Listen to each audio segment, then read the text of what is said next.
Right. Hey, Lauren. Hello. Hi, Lauren. Hi. Sorry I'm late. That's all right. I was also online. causing problems. I'm gonna just share my screen. Scott's not coming. I'm not sure. I've got a new member, Carl, but I'm not sure if he's just gonna watch this on replay. So hello, Carl, if you're watching this on replay. And yeah, I haven't heard from Nicola, so I'm not sure if she's coming. But either way, I'm just gonna get started because it's 10 past already, and I've got a meeting at 1. So this month we're going to talk about, obviously, usually our posts that you've done from the last month. I want to talk about video, which I know that I haven't talked a lot about in the past. I always talk about writing content. I haven't talked about video, but since Scott joined the group, I've seen so much, like, he just does so much good video stuff, and I want to talk about how we can maybe all take some inspiration from Scott. And bit about sharing content, writing prompts, and then at the end I'm just going to ask you can either, maybe I'll do a Google form instead of just asking you to tell me to my face, but I just want some feedback on the course, on the program, because it's been like going for a little while now, and want to know where it can be expanded into, and whether it needs to be just LinkedIn or if it can be something that's around, like, I don't know, content for sales for small businesses or something, and we can look at other areas of the online world. We'll see. So this is actually 2 different posts, but you can't see. The first one's, I didn't put the animation in. The first one's a post from Lauren just around it being her birthday, but I quite like that she'd obviously asked a question at the end, which is what we always talk about. So it's not just saying that it was her birthday, she took some time off, but just asking people quite a relatable question, and she looks like she got quite a lot of comments on that one. So just those kinds of posts take like seconds to like kind of knock together, and it can be often the ones that get the most amount of feedback. The other one was a post from it was cropped dodgy, but it was a post of Kate's, who shares our newsletter every week, and it was people talking about different kinds of coincidentally different kinds of ways of gathering data, so Google Forms versus MS Forms, and share quite a lot of comments on that. So that was actually a newsletter, so I'm going to talk about later on about sharing your newsletters or your blog articles or whatever it is that you're sharing, and how to make sure that it doesn't just get lost in a sea of links. We have a lovely post from Mark with the picture that Christopher took, and that's just like a little pun. I quite like that, because obviously it's like showing what he does, but it's also showing his way with words, which obviously is his like thing. Lots of comments on that as well. And I noticed that Rita posted a hilarious one of all the acronyms at the minute, and like I was reading it and I was like, I don't have a clue what some of these are. Okay, yeah. SWOT is like a SWOT analysis, is that? Yeah, that's right. Yeah.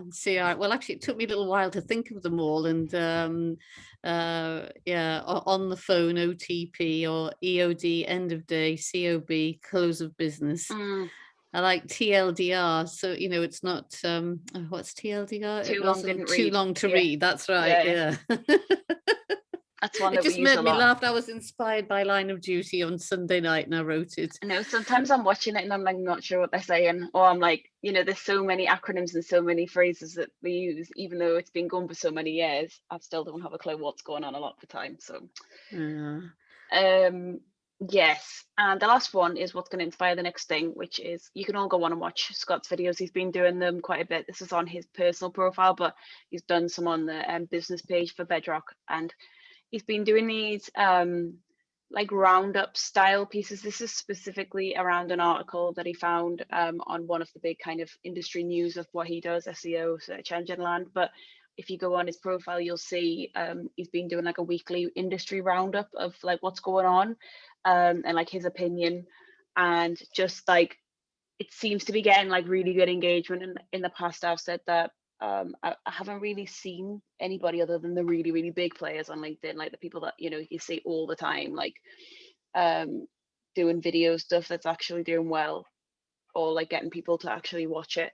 So Scott's obviously watching this on replay, so he can't tell us now, but maybe he can post in the group a little bit about his inspiration behind this kind of content and how he goes about doing it. Because the next task is, and we're going to jump straight into a task this week because it's inspired by Scott. So what I want to talk about is if you were to film an industry roundup like what Scott's done, I'm going to give you a few minutes to look on places, Google News, Twitter, LinkedIn, potentially places you already read the news or you know your customers are reading, and to find a few stories, let's just say 3 headlines, that if you were filming you know, an industry roundup about what's happened this month, say you were doing one for April, what would you see to be the most important news headlines that your customers need to understand, you know, from the last month, whether it's you know, new technology that's come out in your industry, or whether it's, you know, a company that's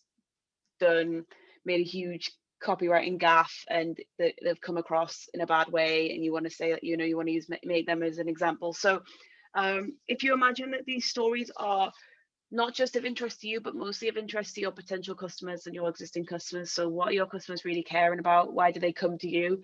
They're obviously coming to you because you know what you do and you're the expert in your field. So it's kind of the idea that you're going to find these new stories, and then you would, if you want to, before next month. I'm not going to ask you to record anything now. It's just the idea that you've got these 3 stories that you could go home and do today or tomorrow. What stories that you think your customers will care about, what potentially is something that they might be worried about or concerned about, and then how you can help them with a good call to action at the end. So I'm going to give you a couple of minutes. I'm also going to look, if you do multiple things like we do, I might just do one specifically for, you know, WordPress web design, or I might just talk about copywriting and tone of voice or something. So I'll let you kind of play with whatever your specific niche is, or one of areas of your choice, and I'll come back to you because I'm quite interested to see what headlines and articles have come out in the last month. If you're not sure how to find stuff, I'll just open hang on, I'll just open Google News and just very quickly show you the best way. I'm sure most people know this already, but Google News. So say I'm looking at news.google.co.uk. Say I'm looking for headlines in WordPress. So I'm looking at some like new WordPress updates. You can search here. It's going to come up in time anyway. So it looks like they're going to relaunch a Creative Commons search, which is like an interesting thing. Some of these stories are not relevant, but sometimes if there were, you know, if there was one in here about a big breach, a WordPress breach where lots of data had been leaked, that might be something.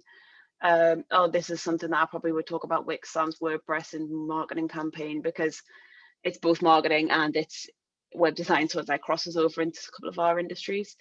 So that's one place to find stuff. And also obviously you can filter on BBC News, or you can look on social media. So I'll come back at like, you know, 5 minutes or something, and just don't worry about getting 3 if you can't get 3, but hopefully can quickly find 3 headlines that you would like to talk about.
Okay, I'll just fall down a rabbit hole looking at articles if I leave it any longer. So I'm just gonna talk about some of the ones that I would potentially, if I was doing this exercise, which I actually might, because I haven't done a lot of videos on LinkedIn.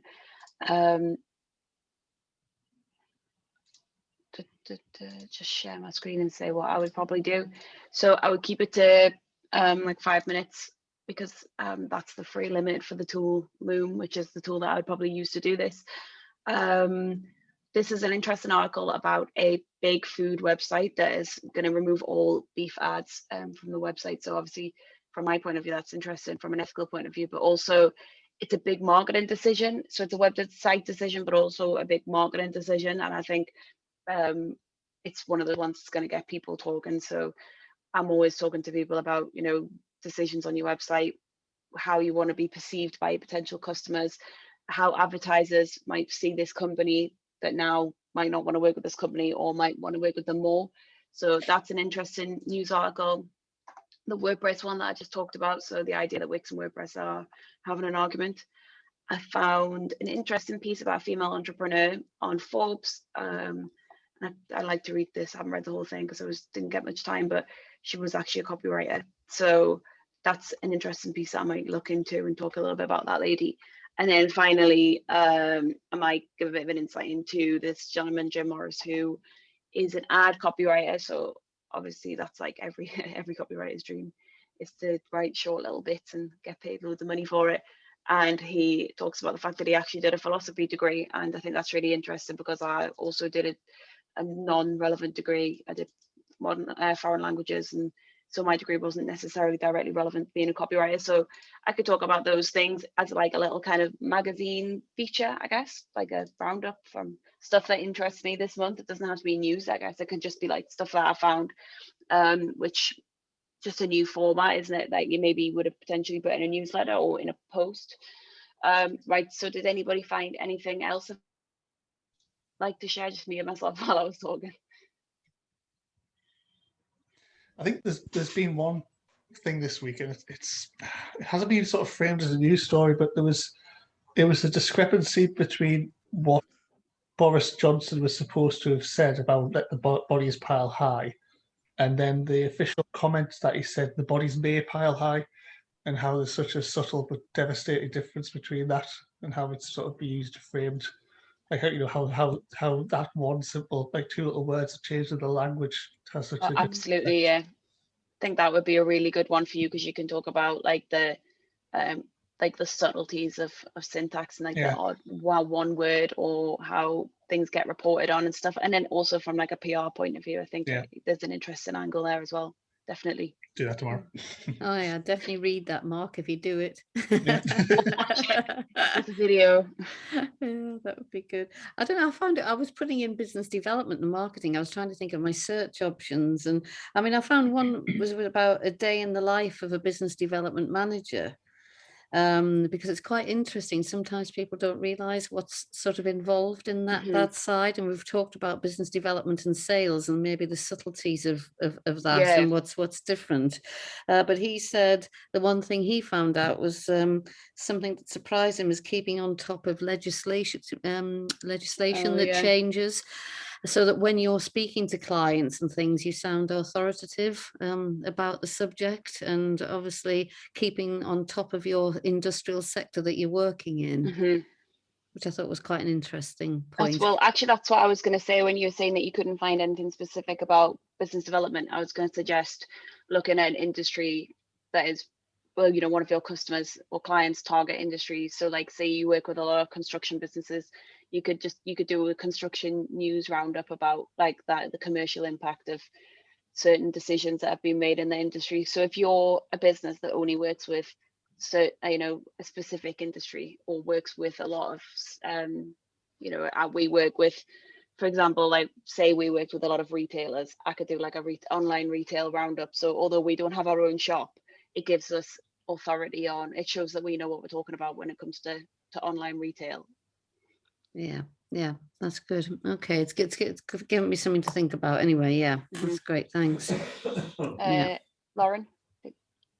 Yeah, I've got 3, but I think one in particular is Mary Claire, is it Mary Claire or something? I don't know how you say it. It's like a fashion magazine.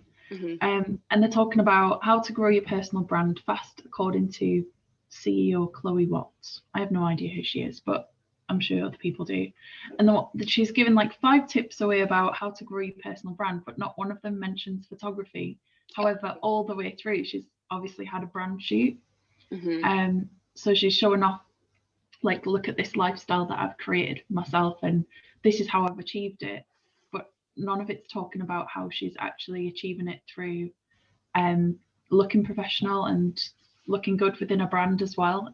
So I think she probably could have included that. So maybe I can use that and spin it off what she's actually missed. Yeah, especially because the photos are like speaking for themselves in that magazine, but then she's not actually referenced that the power of a photo. Yeah. The other one was Instagram's creating a new marketplace so that you can connect with influencers to actually promote selling, getting them on board to promote whatever your products or services are. So that they're going to monetize that part of it, which could be quite interesting for small businesses to get involved with influencers, and for influencers to make, I suppose, more money from it. But I wonder if that'll help with like the legislative aspect of like the Advertising Standards Agency and stuff, with like if Instagram's taken more ownership of that, then it means that, you know, influencers and small businesses are held to account for claiming ads and stuff. Yeah, I think they're trying to really get down on it, but also trying to make some money from it, because I think at the minute what's happening is up until they started adding that this is a paid promotion, whereas you didn't have to do that before, and you could work with anybody, but people were taking advantage of that, and Instagram didn't have any control. So I think that's probably why they've put it together, so that there's an actual place where they can control who's coming in and out, and what they're making from it as well. Interesting. Yeah.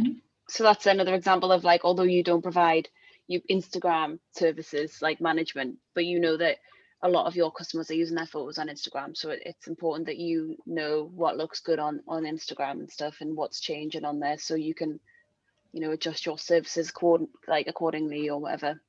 Yeah, definitely. I get asked about those kind of questions all the time, how to actually use the images. So the more I know about the platforms, the better, I suppose. Yeah, definitely. Michelle, did you find anything? Yeah, I did. One that I found interesting, and I read all the way through it, and it was from a surprising source. It's The Guardian. They do a long story once a week. I don't know if you're aware of that. They're quite often quite interesting. This one is called How to Have Better Arguments on Social Media. And it's actually a very, very good article, which I think you'd all enjoy reading. Now let's see if I can go back to the one I wanted to really talk about. The one I was thinking of, because we're trying to promote our managed service, so the other two are both about that. And I got this one from the Small Business Administration in the US. And the title is 10 Small Business Functions That Can Be Easily Outsourced. And one of the reasons I like this one is obviously IT becomes one of those. But you know, we all live in a networking world and we support each other. So it also talks about accounting, marketing, IT management, administrative tasks, photography. So I thought, well, an article like that, not only can I promote what we do, but, you know, that gives me a way to talk about all the people I like to refer to as well. And it is also a little bit contentious, in my opinion, because there's things on here that I personally don't think you can outsource all that well. Shipping and you know what I mean? There's definitely a big discussion to be had around, like, and Rita, this is probably a good post for you as well as Michelle, and everyone in this room is like someone who potentially outsources stuff, but like the balance between, you know, what do you get from outsourcing this? Is it worth it? And like some people are like, well, you couldn't possibly outsource IT, or couldn't possibly outsource business development or marketing. So it's like, there's a lot. That's probably something that could inspire a post from all of us that would be completely different. And my third is from Tech Engage, and the title is Are IT Managed Service Providers the Future of IT?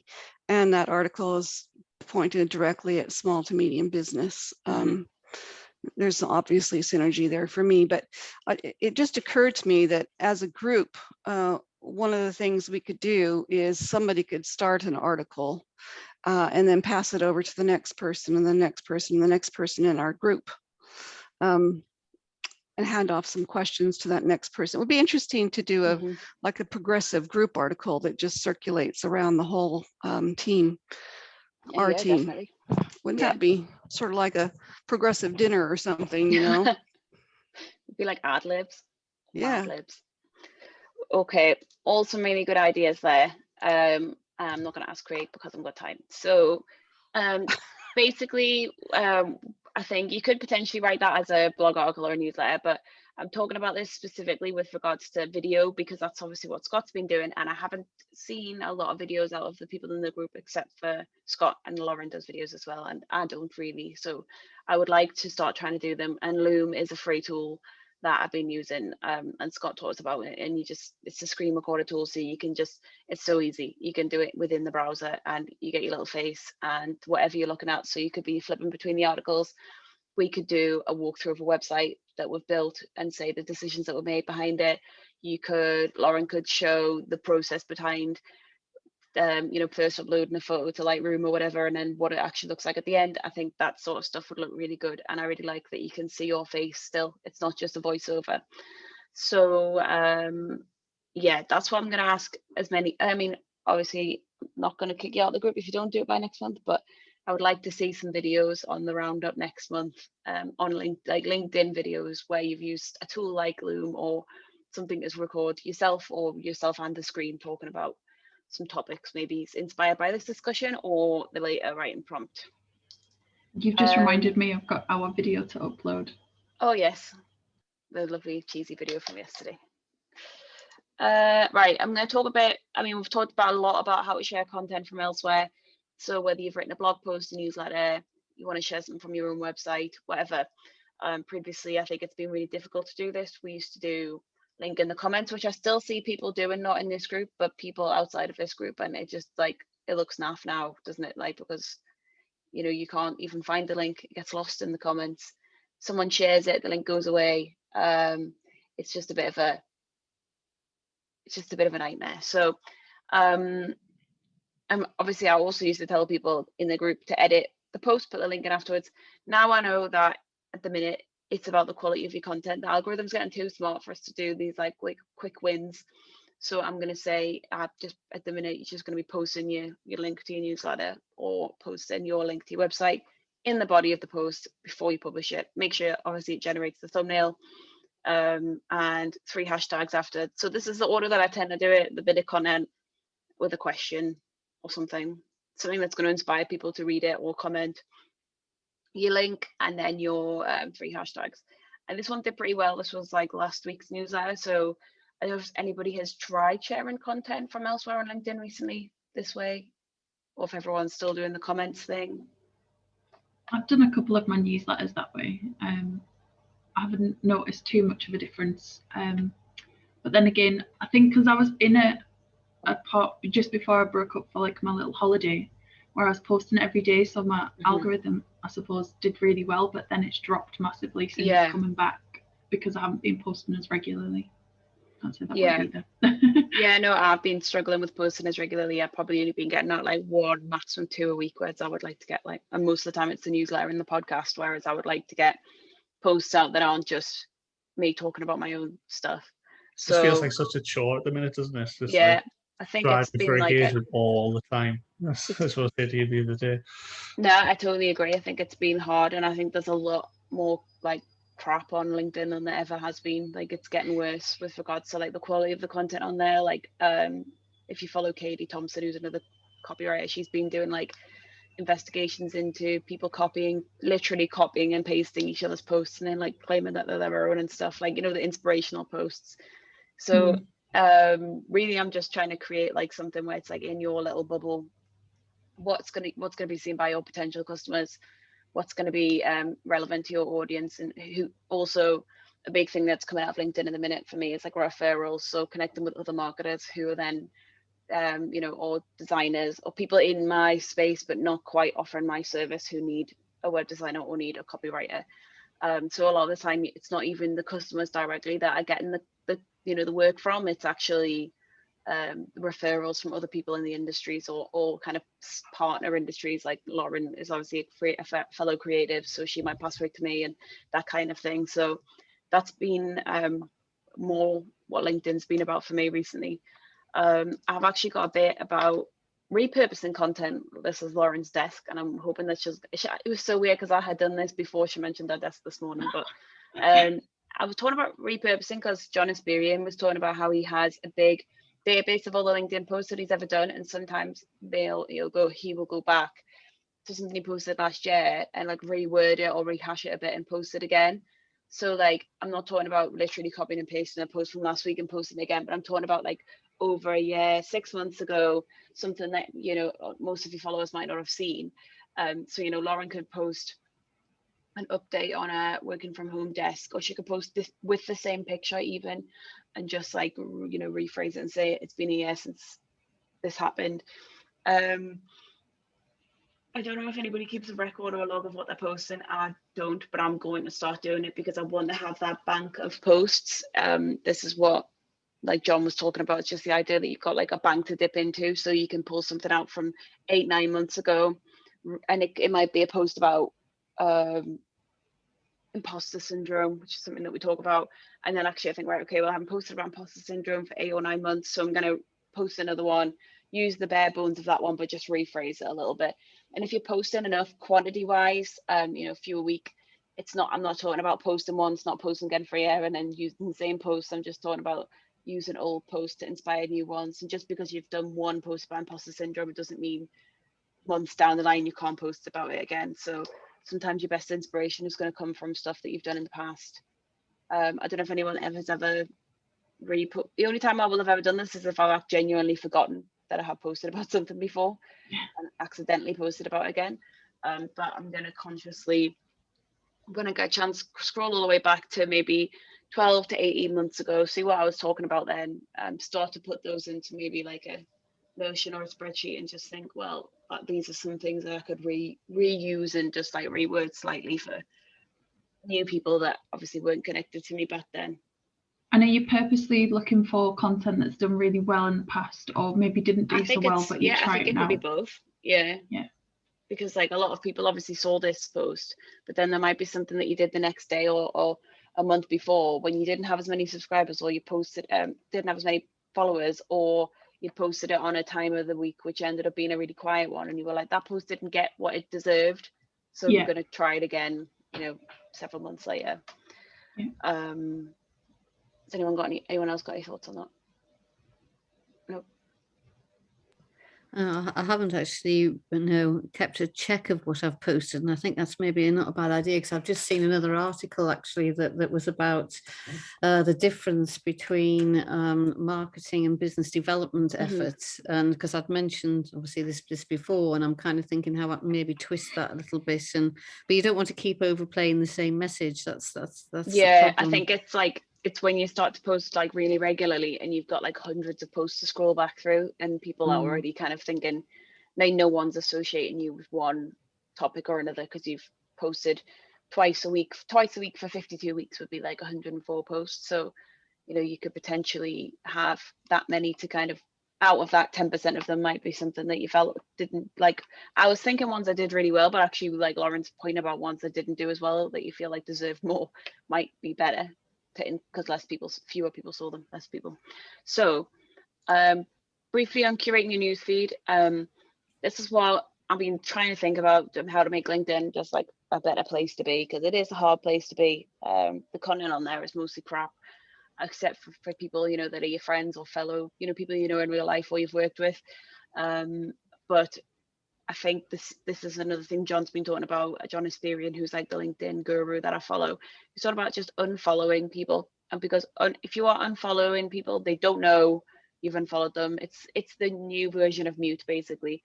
You're still connected with them, you can still DM them, you can still have a conversation with them. There's nothing from their point of view that's changed. It's just that you don't see their content on your newsfeed anymore. And John, these are my figures, and like, so pretty much following the same amount of people that have followed me, but John was following 300 people and he had like 25,000 connections. So he's curated it down to a point where he's only seeing content when he logs on to LinkedIn from like the 300 people. So these are the people that he knows are going to produce good stuff.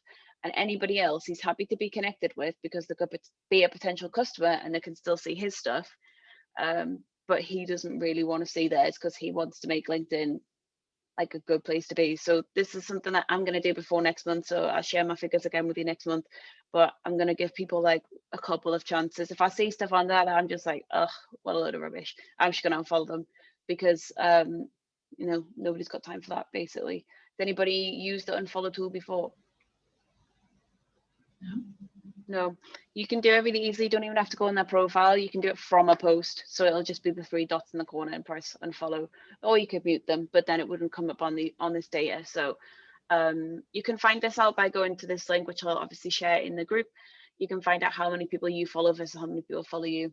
And it's interesting. Mine was, like I say, around the same amount of same amount of people. You might have one skewed the other way. The only way you would have more followers would be if you were like mass and following people like John is. But I just think it's something to think about that might help with our current like struggle with like LinkedIn being like, you know, a bit of a shit show. So also, I don't talk enough about like connections and like actually talking to people. I go on and on about posting. I just want to say that and this is another thing, these are all lessons for myself, because I haven't done this either and I've just started doing it. When people connect with you on LinkedIn, I often get these like little personalized connection requests, and like I always forget to reply to them. And like, unless they've asked me a question, I'll just like, sometimes I'll leave them on unread and I'll just forget. But this person could potentially be someone that would want to work with me someday. So even though most of the time someone's inbox means like someone's connected with me, they've said, I've seen your newsletter, I've seen your podcast, I'll always reply to that, because like, you know, that's like basically massaging my own ego. But if someone sends me one just like this saying like, we share some connections and let's just connect, and really kind message from Beth, and I just thought, and I went on this one and realized that I should send it like yesterday, and I hadn't replied. So I've just replied with that, because you never know, she might go, actually, I do want to know about copywriting. So I would just take a bit of time after today. I'll write down the to-dos for the day, for the end of the session, and like give you some tasks that might help with accountability for next week. But I just want you to go into your inbox. If it's been a spammy one where someone's just trying to sell you something, just leave them on red, or reply saying not interested, unfollow them. But if it's something like a nice personalized inbox message like this, try and send them a little message. I mean, if you've got time, you could always ask them a question and then start a conversation with them. So this is just a note to you guys to not neglect your inbox, because I sometimes do that. It sounds like online dating to me. I know. It's exactly the same. Well, I've never done online dating, but I imagine you don't ever want to after it, but yeah, it's the same principle. Yeah, don't, yeah. But I mean, leaving people, but I suppose, yeah, unfollowing people and just being savage about it. Yeah. Well, one final task, because we've got a few minutes, this is timed quite well, is I want to use the prompt. So everyone should have at least had something to say from the video exercise, even if you don't use a video to do it, although I would like to see some videos. They could prompt a text post.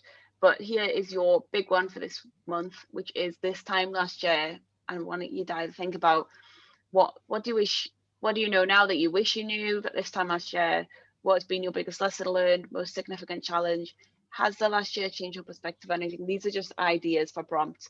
I'm going to give you a few minutes and just to think about one of those prompts, two of them, something completely different that happened last year that you want to talk about. But I think there's a lot of content that could be talked about with regards to like this time last year, you know, what you would say to yourself. Actually, that's probably what I'm going to do, what I would say to myself. So I'll just mute myself while I write my own.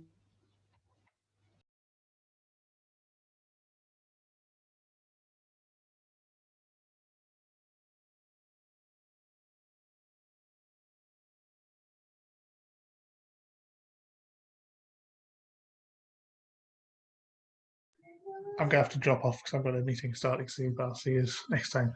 No problem, Mark. See you soon.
Okay, very quickly. Yes, I'm going to nip off promptly today.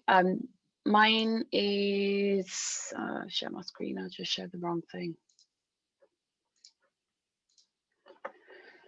So I was thinking about, hopefully you can see that, if I could hop into a time machine and go back to this time last year, here are some things I would tell myself. I would say to go outdoors and go for runs, which is, you know, soon you'll be able to run much further and everything will be okay. Use your to-do list every day, stop slacking it off, otherwise you're going to forget what you're working on, which is something that I'll use it religiously for 2 weeks, and then one random week I just won't use it, and then I'll lose track of everything. Take a week off, actually take 2 weeks off, because you're going to burn out and things have been, you know, work is going to get really busy. And the last one is that Greg's going to bring out a vegan festive bake, so it's worth sticking around for. What messages would you, and then I might end the post with, what message are you going to give yourself? Would you like to give yourself this time last year? And then hopefully some people would comment with some motivational things that they would like to say to themselves. Did anybody come up with any prompts based on the thing? Yeah, I had a similar one about the week off, because I think the problem is if you're working at home and you're constantly on screens like this, sometimes you just forget that you haven't been off. I know Yeah. Lauren said that she'd had some time off, but I was thinking, yes, I need to come off the screen really and not do it for a week really. But the other one was to embrace you know, new trends and technology, because I feel like you need that continuing professional development and keep you know, up to speed with stuff.